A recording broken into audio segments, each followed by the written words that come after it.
Major funding for these broadcasts has been provided by grants from New York Community Bank, AmTrust Title Insurance Company, Perfect Building Maintenance, M&T Bank, Customers Bank, Marks Paneth LLP, Capital One Bank, Collins Building Services, Meridian Capital Group.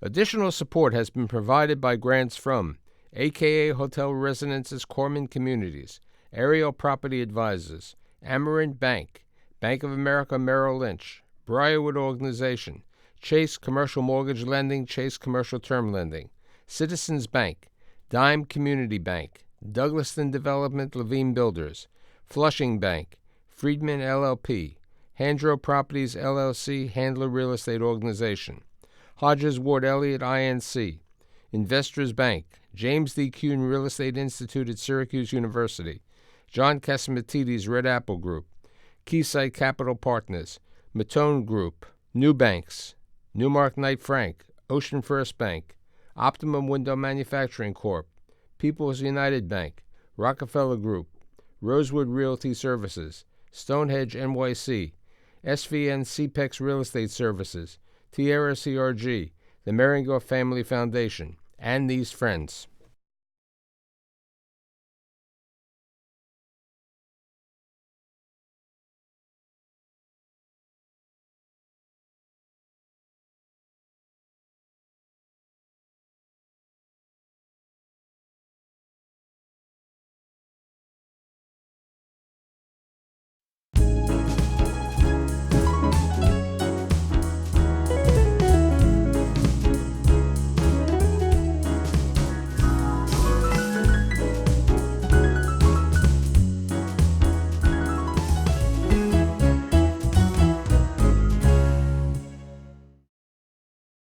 Fourth generation in business, possibly a fifth generation.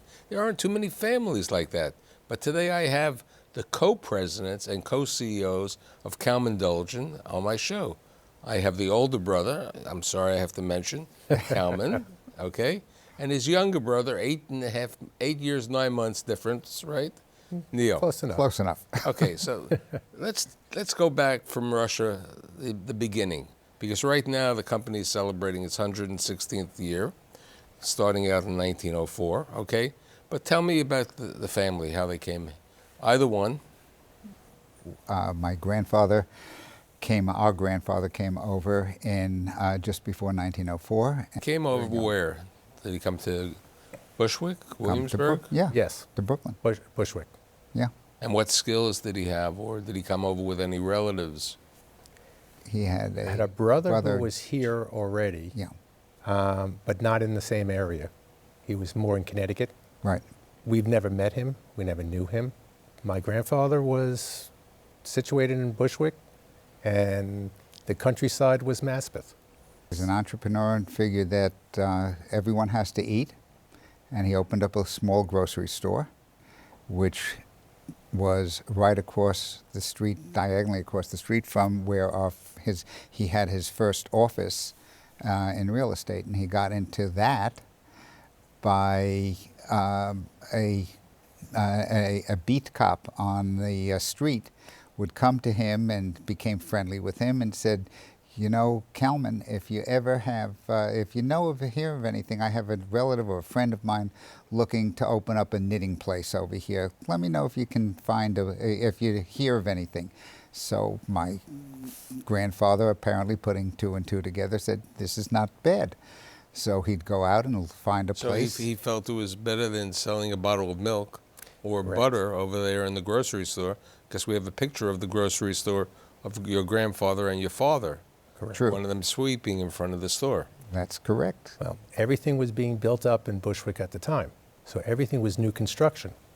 So as the buildings went up, he was the first one. So what's the story about it? Because it's interesting about the beat cop. As we are told the story, in fact, don't we still have the baton with the piece of lead in it? Right, Yeah. we had these sticks. Yeah, that it was an accidental introduction, and at that my time, grandfather built it from there. You really didn't have to have licensing, right? No, Correct.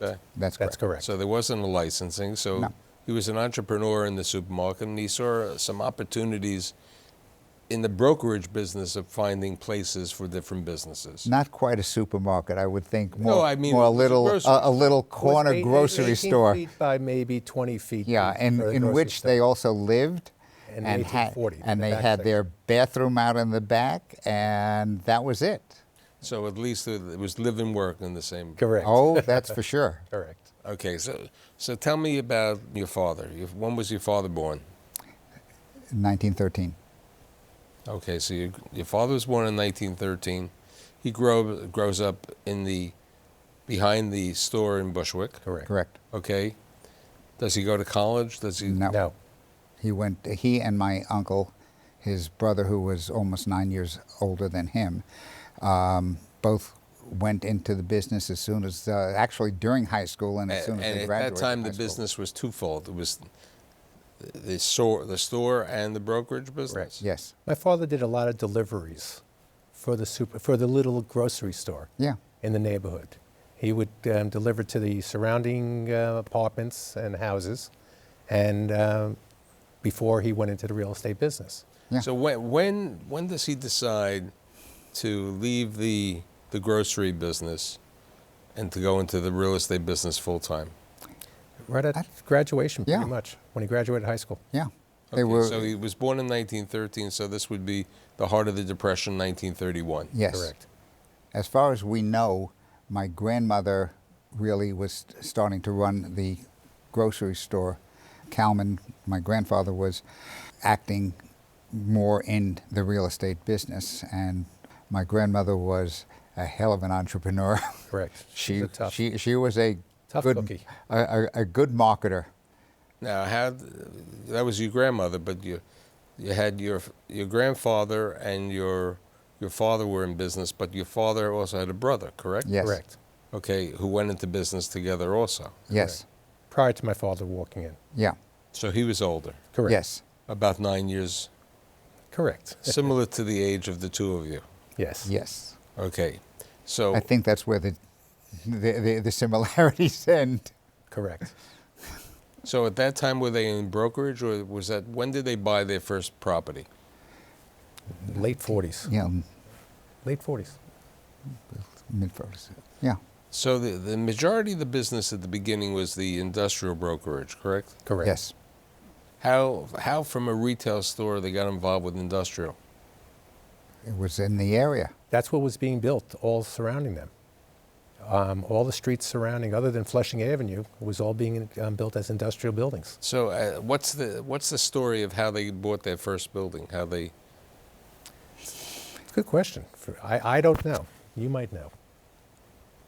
From what I remember, they agonized over, they saw an opportunity to buy, and I had the list. I think I had shown it to you. I have to give it back.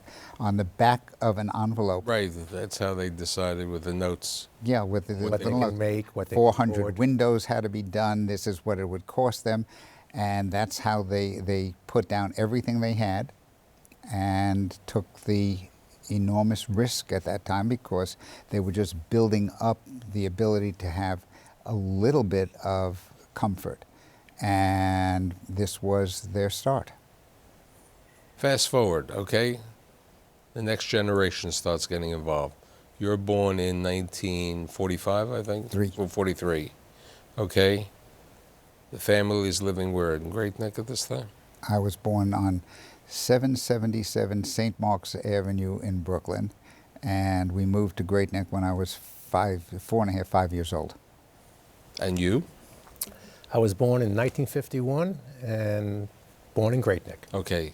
You were the oldest of the four in the family. Correct. So you're first. Your late brother is number two. No, No. no, Sister. my sister. Sister is number two. Right. Okay. Number three My brother. is your brother, and then the baby over here. Correct. So let's talk about your involvement as kids in the business. I mean, did your father, talk about the business at home? What was the thoughts about getting involved with the business? Or at that time, they had acquired some property at this time over the years? They had acquired property over the years. I didn't know too much about brokerage. what my father did in deals that he made or leased to people or sold property to people. I did know about buildings he bought. He used to take us around on the island of some of the properties that they bought. Didn't mean anything at the time growing up, but it had a stamp on me later on.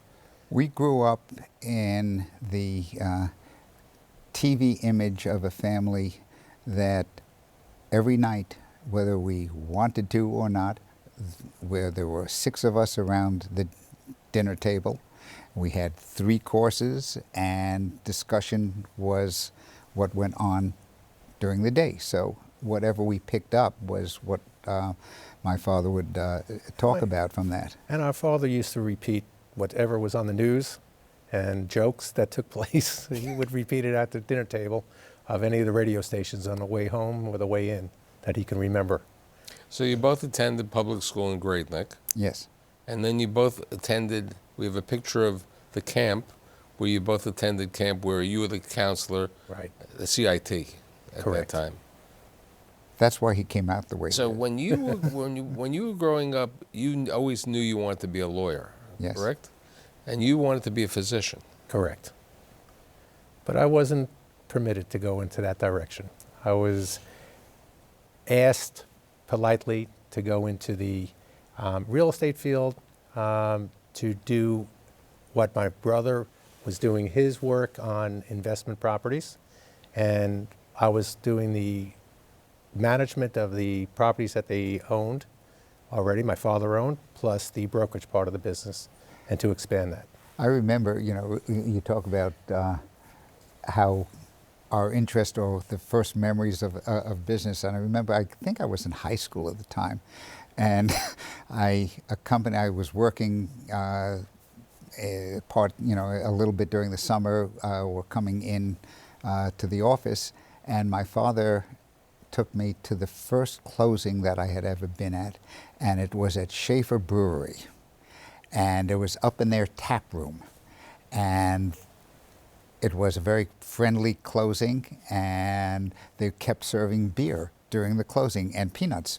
I said, This was a brokerage deal. yeah. I said, As opposed this sounds a own great. This is a great business. We like this. So how did you decide to go to Syracuse? How did I decide to go to Syracuse?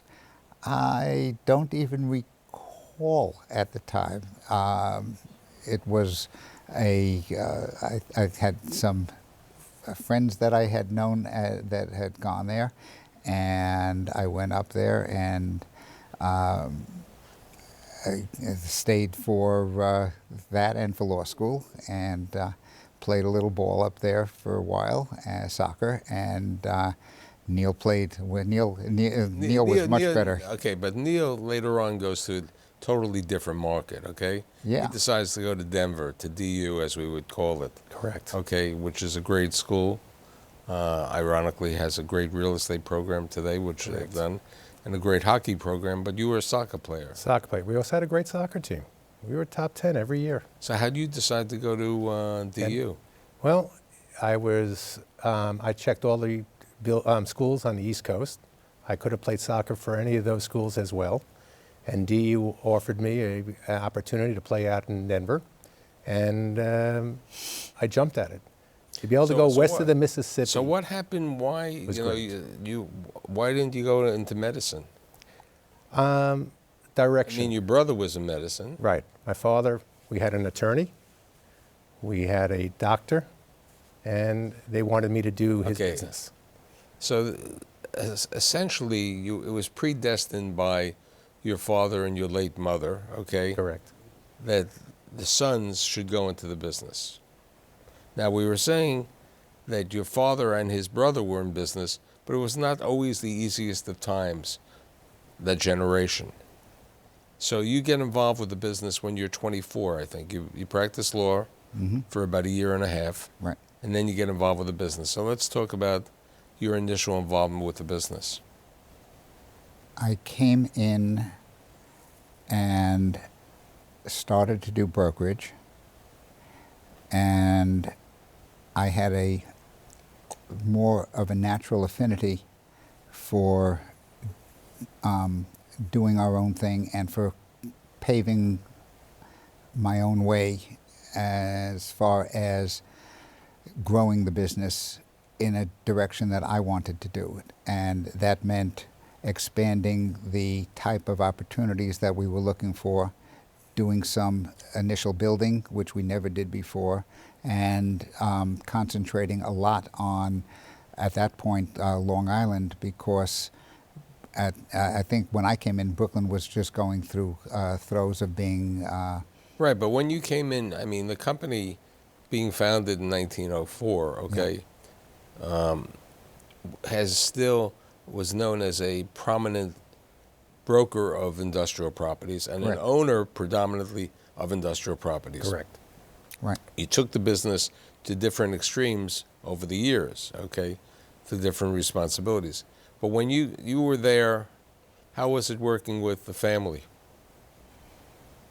At that time, my father was in partnership with his brother, as you mentioned, and the direction and the interplay between my father and my uncle became a bit contentious, and they divided the property, and I had my experience in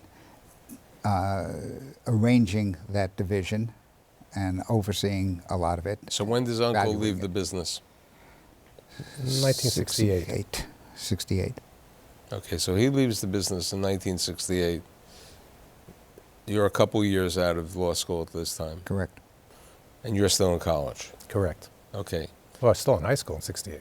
Oh, right, that's right, the 8 years. Okay. How do you decide, because we knew he was predestined from the law, that you were going to go eventually into the business? Just a direction. I was coming back east after graduation. I went to MBA at Syracuse as well. It was a family tradition. There have been 12 of us who have gone through Syracuse. We have 12 oranges. Over the course of the last... 60 Were you years. the first orange? I was. He was the first orange. Okay, so you were the first one. Okay, Yes.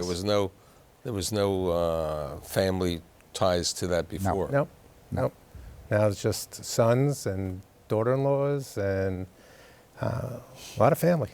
Speaking of that, how do you meet your wife? At Syracuse. And you, Neil?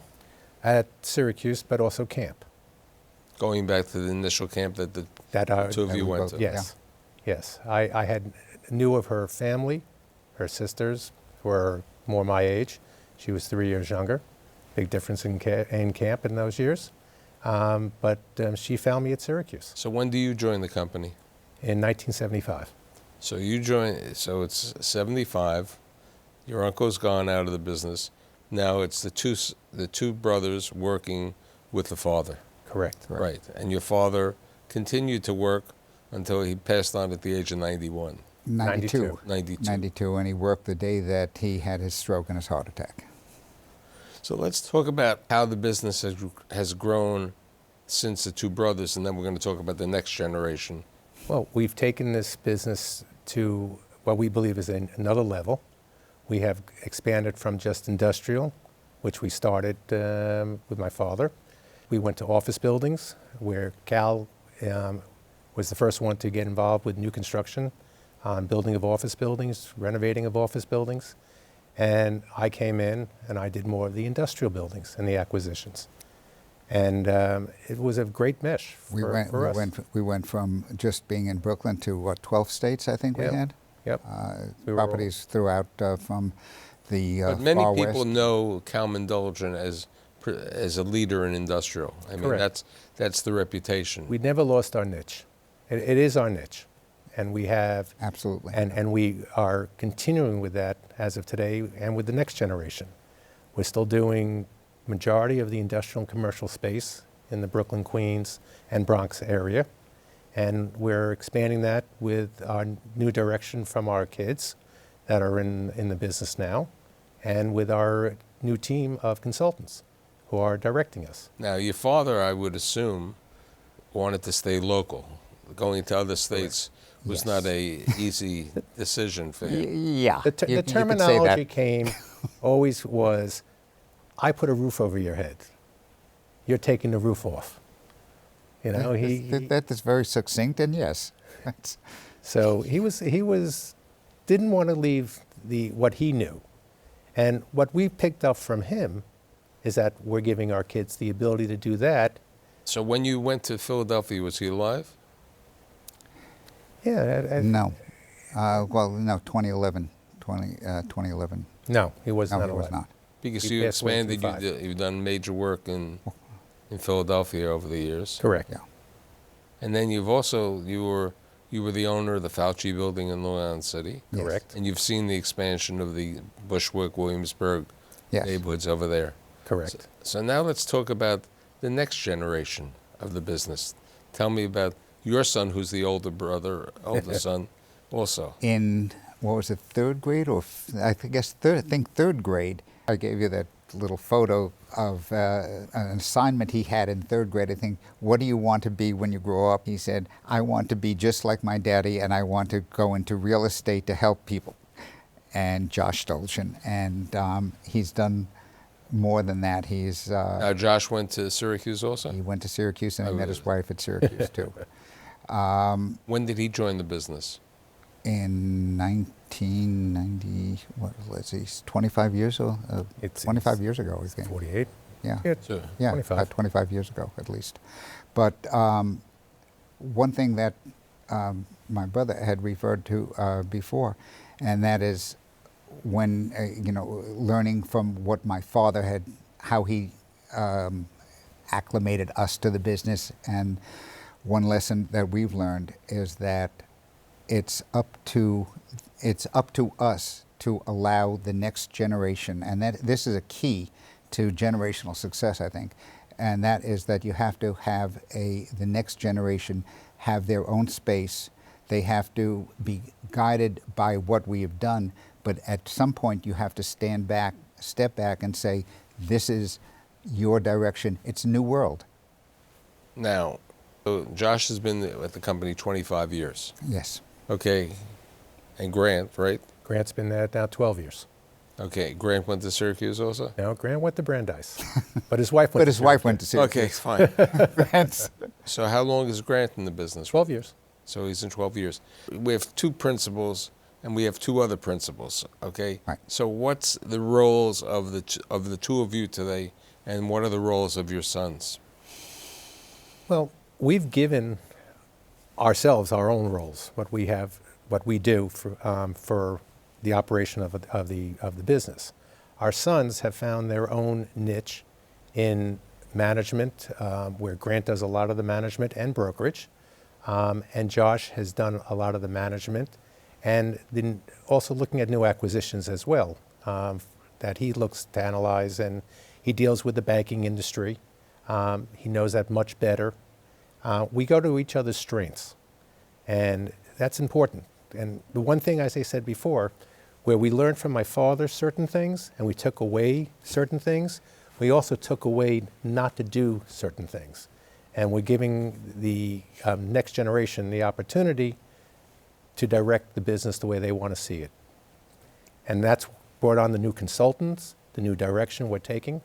So and what is the it's new important. direction? Where do you see the company in the next 10 years as we start the new I think the that roaring 20s, as I they think would that that's say. an answer that Josh and Grant would be better able to answer. And I think it's evolving that we continue to do what we have done always and done fairly well, I think. But it has to be with a new twist, and it has to be something that they relate to. It has to be in their sweet spot. Now, another thing that you mentioned when we got together is that I think it was your father and maybe involved with the Israeli War of Independence. Correct. Well, they've always been very involved, yeah. Yes. But they at one of their places was, and it was in the book. Yeah, I think the book was The Pledge, but we had they had converted one of the factories that they owned, so that the ground floor was a shipping area and the top floor was an assemblage area for munitions that were going to Israel, yeah. Which is a continuation today of the family involvement with philanthropy. Yes. Correct. Yes. That is one thing that we took away extremely positive, that we both feel an obligation and a pleasure in doing. And how about the boys?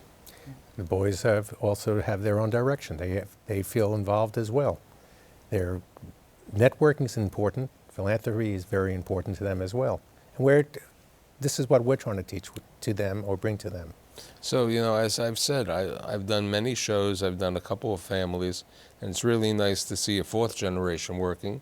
Correct. And hopefully, you know, one day their families may grow to the fifth generation, and the Kalmon Dolgin organization is growing, and I'd like to thank you for being here with me today. Thank you very much.